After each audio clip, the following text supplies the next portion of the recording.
Señor consellero, créame que conozco bien el asunto que traigo hoy al Pleno. Además de vivirlo en primera persona, actualicéme informándome, falando con mi antiguo xefe, compañeros, tamén anestesistas.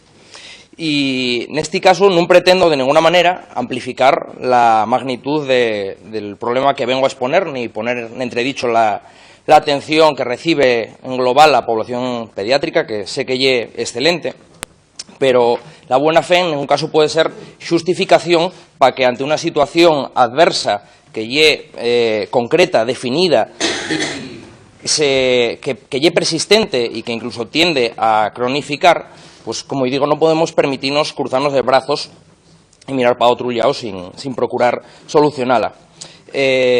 Admito y creo que tiene que estar enriba de la mesa en todo momento que efectivamente las patologías más graves, por lo general, non tan expuestas a estos tiempos de espera, que los profesionales esmuélense por cribar estos casos y conducirlos a través de un circuito preferente, necesario, pero que, como sabe, de alguna manera lle un pequeño remiendo, ¿no? Puesto que lle mediante ingreso en pacientes que realmente debieran recibir la prueba de forma ambulatoria. En cualquier caso, esto creo que es necesario, puesto que si no lo tuviéramos, en vez de atasco, tendríamos un verdadero tapón. Pero dicho esto, y salvados estos casos más urgentes, el resto de pacientes que, con independencia de qué consulta vengan y de qué profesional faiga la indicación, son un volumen importante y se encuentren en una situación de desamparo. Una situación de desamparo y que genera bastante angustia. Una espera excesiva no se puede decir que sea inocua en ningún caso, precisamente porque distorsiona los procesos de diagnóstico por la angustia que causa y también porque, bueno, en caso de que no se detecte un problema puede entrar en compromiso la salud y en el caso de las resonancias magnéticas del sistema nervioso central en pediatría hay esperes que son, y esto ya es verdad, ya así, son de más de 2 años y eso no puede ser justificable ni admisible en ningún caso. Si lle por la organización y la coordinación entre pediatría y anestesia, si lle por la indicación que se faiga en neuropediatría, sea por lo que sea, esto a las familias que tienen indicada la prueba y que van a tener que esperar 2 años, esto, créame que non lle el so problema y non lle lo que ellos tienen que interesar a estas familias, sino a usted, y usted tiene que solucionároslo.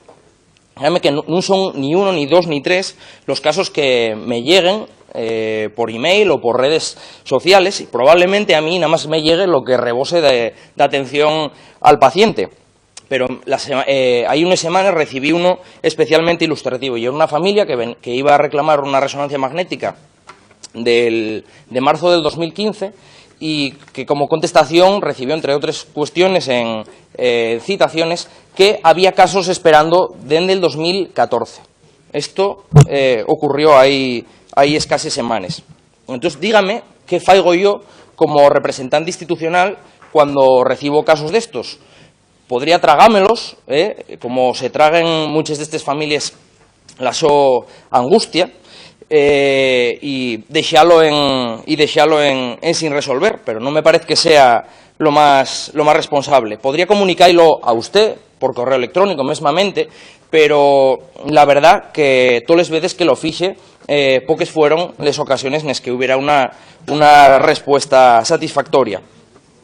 Ahora, lle capaz de decirme que estes esperes non existen, que non son tales, que nadie espera más de 2 años por una resonancia magnética, que nos están engañando les familias. Yo entiendo que esa carta sea la que tienen que xugar, ¿no? Pero lle que dese cuenta que ni tan siquiera podríamos contrastar esto que nos dice, porque no publica los tiempos de espera para pruebas y para procedimientos diagnósticos. Cuando insistimos en esto, no es una insistencia gratuita, creemos que es muy importante para poder ejercer un labor de control. Como digo, creo que es la carta que toca xugar, pero que esta baza la tiene perdida de antemano, porque ya reveló el Sofarol al no querer darnos los datos de tiempos de espera para pruebas diagnósticos. Y, en este caso, la palabra contra la de las familias, y me temo mucho que en esta materia la credibilidad de la palabra te haya prácticamente agotada. Señor consellero, quiero que aprecie en mi intervención la parte que reconocí de antemano, que puse encima de la mesa, que el mío ánimo no es el de alarmar, pero lo cortés no quita lo valiente, y el mi deber es transmitir la insatisfacción ciudadana para que ponga en marcha los mecanismos necesarios para acabar con estos demores y evitar que casos como estos puedan repetirse. Gracias.